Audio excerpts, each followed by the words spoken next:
Salve nerds, galera, no vídeo de hoje, One Piece, teorias, dúvidas e curiosidades. E no vídeo de hoje a gente vai falar sobre detalhes do capítulo 1072 de One Piece, também conhecido como a Saga do Clone. Simplesmente, né, cara? Olha, isso daqui pode ser uma confusão gigantesca, é bem arriscado o que o Oda tá fazendo aqui. E eu vou comentar também sobre isso e outros detalhes também, beleza? Então vamos lá, lembrando que eu não posto aqui imagens por questão de direito autoral, então abre aí uma página paralela, vem acompanhando comigo. E agora a gente também tem QR Code de Pix, quem quiser, quem puder, dá uma escaneada aí no QR Code que aparece de vez em quando aí no vídeo, beleza? No cantinho. Quem quiser, quem puder, vai ajudar bastante o canal, beleza? Então vamos lá, sem maiores enrolações, vamos embora pro vídeo. Bom, a gente começa aqui então, né, falando sobre a capa do capítulo 1072, né, que é a galera dos Mads, né, os principais ali, tirando o próprio Vegapunk, que eles estão ali fazendo seus respectivos experimentos já naquela época, né. O Judge já estava fazendo armas, né, no caso aqui ele tá, parece que ele tá fazendo alguma coisa com a lança dele, né, especificamente. O Queen tá fazendo aqui as pragas dele, né, mexendo com as químicas aqui, que eu até brinquei que era a química do mal que ele tava fazendo aqui, né. E como é que fala? O Caesar Clown, né, ele jovem aqui, na medida do possível, né, ele tava fazendo aqui já experimentos com a Akuma no Mi, né, então cada um já tava fazendo ali as suas doideiras, né. Não é mostrado aqui nem o Vegapunk nem aquela mulher que tava de costas, que eu acho que é a Stussy, né, a Stussy mais jovem aí, que a gente vai comentar inclusive aqui nesse capítulo.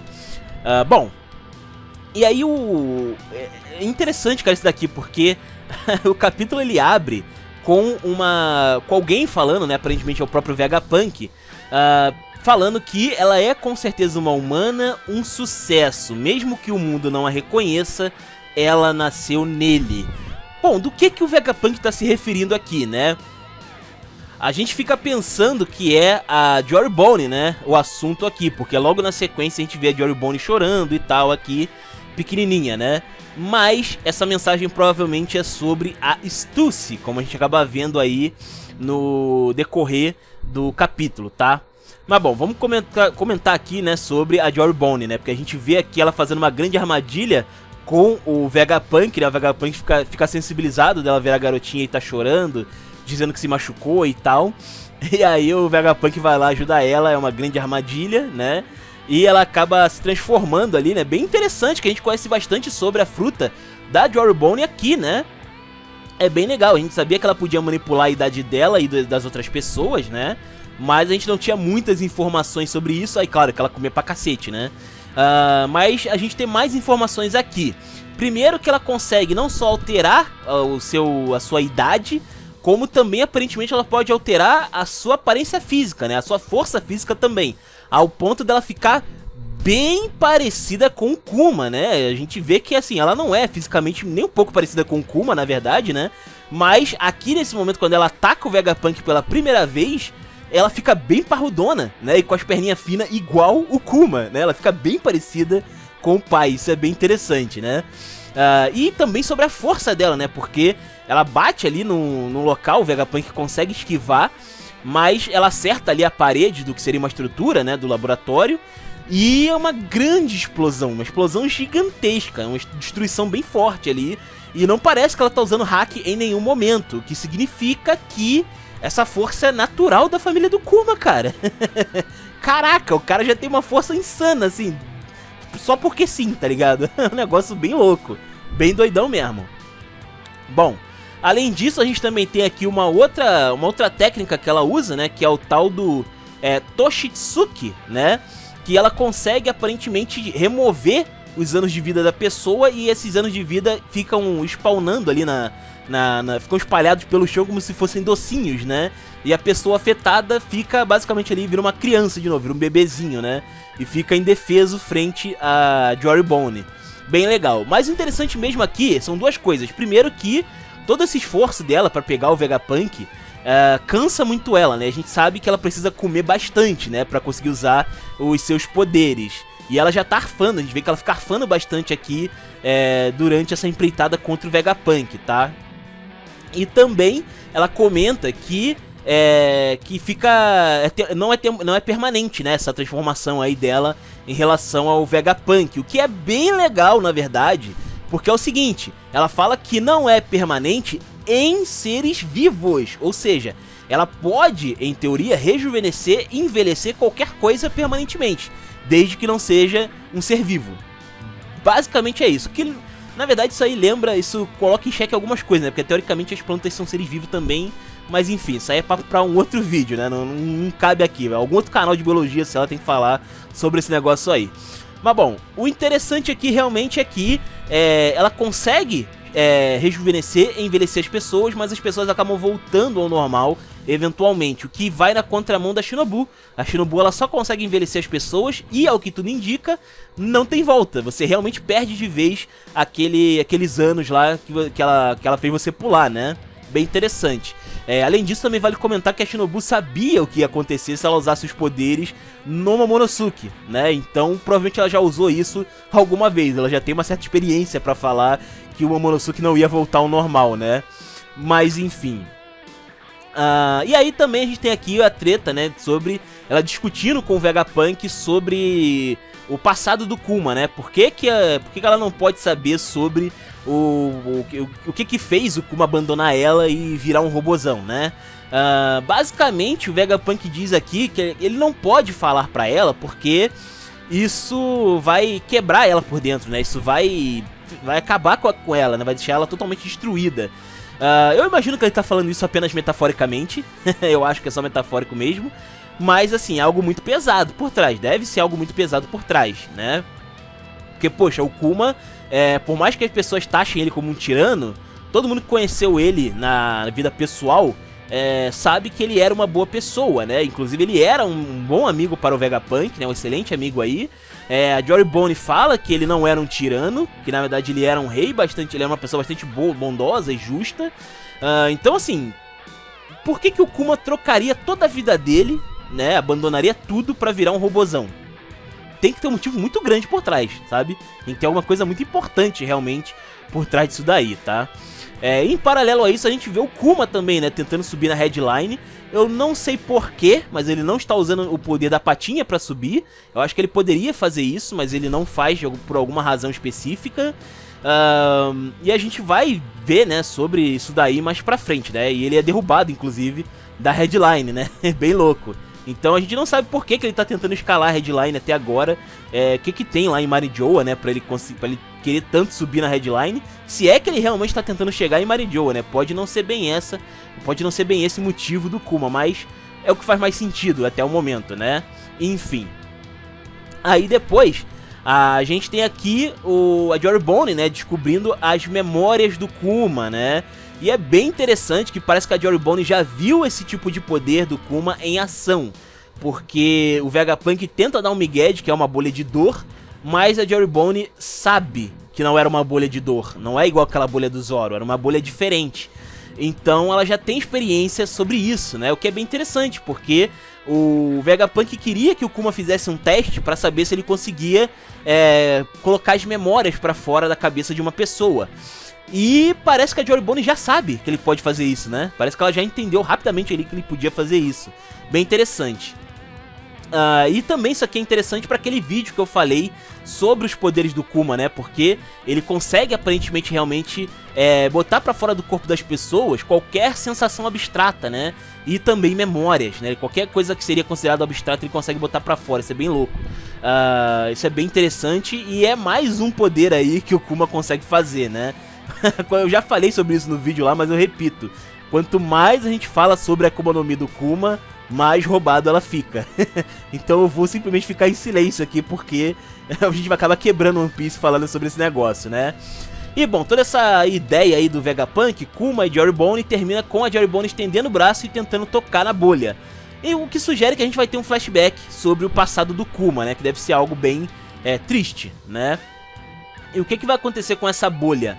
Será que a Jory Bone vai ter acesso às memórias do Kuma? Será que o Kuma vai ter as memórias retornando pra ele imediatamente depois que a bolha estourar ou algo assim? Não sei, a gente vai ter que ver isso aí depois, tá? Aí a gente tem a invasão aí então do Robiruce e companhia. frente a os Serafins também, né? É interessante esse negócio aqui dos Serafins, que aparentemente, pelo que o Shaka fala aqui, os Serafins eles têm uma espécie de raciocínio limitado, eles têm um gap ali, né, de raciocínio, eles conseguem tomar algumas decisões por vontade própria, né? E o que eles fizeram aqui? Já que o Robirusi estava liderando eles e tinha uma barreira, né, pra passar, e o Robirusi passou, eles vieram atrás. Basicamente, eles tomaram uma decisão de seguir o Robirusi, né? O que até assusta ele, porque ele fala, eu não dei isso, não dei essa ordem pra eles virem aqui, né? Bem louco.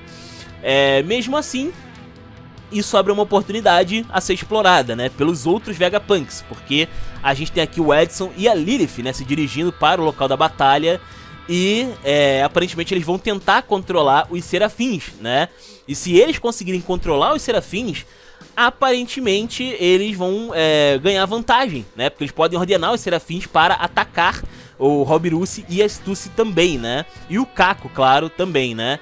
Além desse reforço, né, da Lilith e do Edson, que eu acho que um deles vão acabar morrendo. Se eu tivesse que chutar, vai ser o Edson, porque ele é mais fofinho, né? tem que ter um Judas aí pra malhar, né?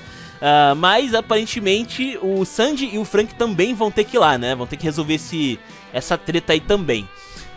E eu imagino que o Frank vai acabar encarando o S-Shark, tá? Por causa dos poderes aí dele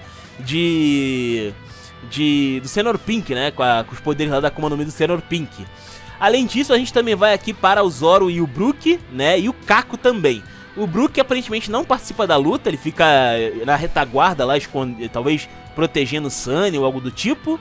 E o Zoro fica então sozinho para lutar contra o Caco. Mas não é o Caco, né, de Enies Lobby, é o Caco de Egghead. E a gente vê aqui que assim como o Robirusi, ele parece ter despertado também a sua Akuma no Mi. O que faz com que ele fique com um manto de chamas pretas também no corpo dele, né? E não só isso, o Caco também tá com o hack do armamento, né? Então além dele ter lá a arte marcial da CP, ele também tem o hack do armamento nos seus golpes, o que vai dar uma boa diferenciada, tá? Fora que teoricamente ele tá numa forma despertada, ele estaria mais forte, né? Mais poderoso que o normal também. Cara, eu vou fazer aqui a reclamação que eu prometi que eu ia fazer, né? Se virasse bagunça. Realmente o lance do despertar e as chamas negras parece que vai ser algo recorrente na obra. Realmente parece que até o momento vai ser o padrão. Curioso que isso só tá acontecendo de ter chamas negras, né, em volta ali do usuário, de tipo Zoan, pelo menos até o momento, né? A gente não sabe se o Kaido teria algo parecido, por exemplo, né? Teoricamente o Kaido também deveria ficar desse jeito aí, né?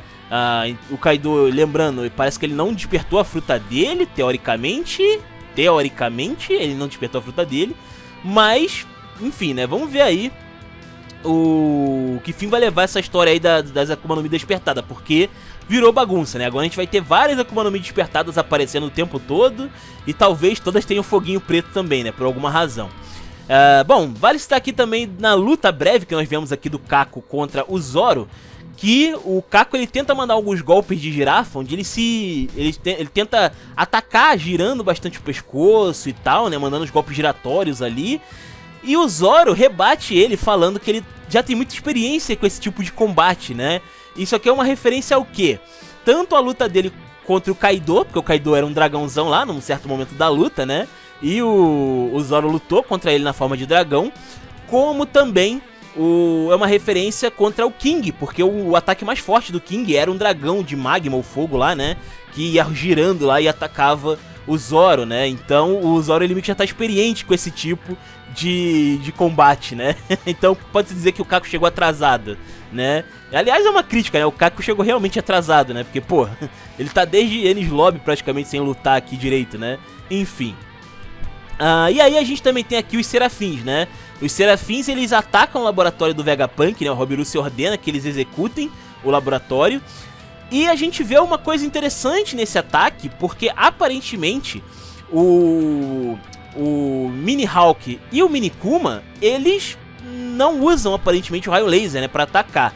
A gente vê ali o brilho na mão, né, do que seria a mão ali, tanto do Mini Jinbe quanto da Mini Boa, né?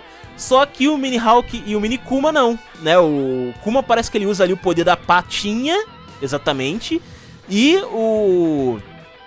E o Mini-Hawk, ele usa espada pra cortar mesmo, fatiar o laboratório inteiro.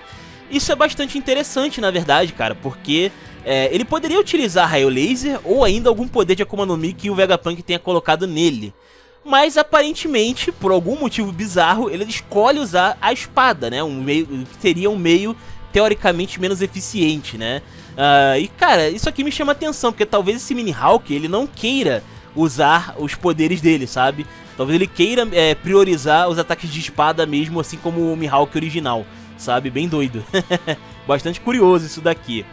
Mas bom, acontece que o que chama atenção mesmo, que fez todo mundo parar, né, pra prestar atenção no capítulo, foi o final, cara. O final foi de explodir cabeça. E muita coisa tem pra ser comentado sobre isso daqui. A gente vê que o Kako ele se recupera do ataque do Zoro, né? E de repente a Stussy dá uma mordida dá uma mordida ali no Kako. E ela consegue deitar o Kako. Ela simplesmente deita ele no chão. Ele apaga, né? Aparentemente ali, fica inconsciente. E a Stussy se revela como sendo não só uma espécie de sucubus ou uma vampirona maluca ali, né? Que ela tem asas de vampiro que lembra bastante a Nico Rubin transformada, né? Ela vira um demônio aparentemente. Como também é comentado aqui que ela era dos Piratas Rocks e que ela é a Miss Buckingham Stussy, conhecida também como o clone humano. E se você pegar a frase do Vegapunk lá do início, você vai perceber que parece muito que ele tá falando sobre ela, né? Vou até comentar aqui de novo. Ela é com certeza uma humana, um sucesso. Mesmo que o mundo não a reconheça, ela nasceu nele.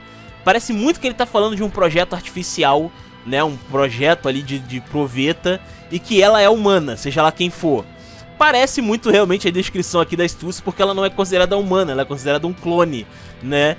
E aparentemente esse clone tá atacando o pessoal do Robirusse por alguma razão, né? O próprio Robirusse fica bastante assustado com isso. A gente vê na expressão dele que ele fica bem surpreso, porque não era realmente... Ele não imaginava que a Stussy poderia fazer algo desse tipo, sabe?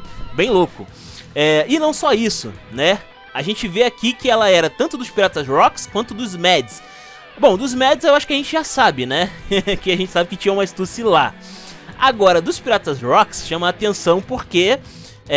essa Stussy aqui com certeza não deve ser a Stussy do passado. Ou será que é? Será que é a Stussy do passado? Porque se a gente for parar pra ver aqui, acontece o seguinte. Aparentemente, essa Stussy aqui que a gente tá vendo, ela é um clone daquela Stussy do Barba Branca, né? Ela é uma Stussy que é clone da mulher do Barba Branca. Que ela lembra aquela mulher lá, que é a tal da... Como é que fala aqui? Vou até pegar o nome dela aqui. Ela é conhecida como Bucking, né? Senhorita Bucking. Ela tem um filho lá, que é o tal do Weevil, né? Que seria ali um filho do Barba Branca e tal, né? E aparentemente pode-se dizer que... Acho que é real, hein, cara? Tô achando realmente que é verdade. Ela realmente deve estar ali de alguma forma relacionada. Então parece que a Stussy que a gente conhece pode ser um clone da Buckingham, né, no caso aqui.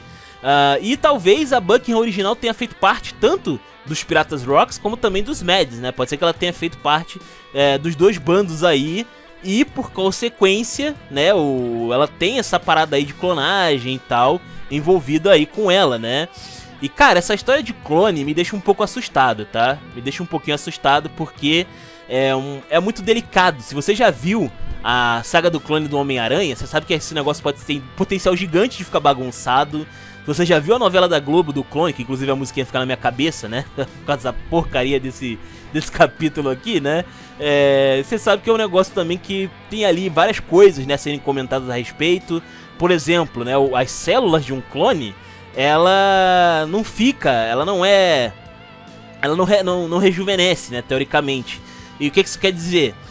Quer dizer que se você clona uma pessoa que já tem uma certa idade, o clone, ele mesmo sendo uma criança, as células dele continuam tendo a mesma idade da pessoa clonada, né? Naquele momento que foi extraído.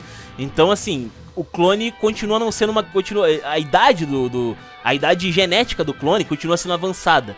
Isso acontece aqui em One Piece? Não sei, sabe? Não sei se isso acontece aqui em One Piece. Pode ser que esse clone da Stussy não esteja esse ponto fraco, por exemplo, da genética aqui que eu comentei. Então, assim, cara, é realmente complicado. Abre alguns precedentes aqui a serem discutidos, tá?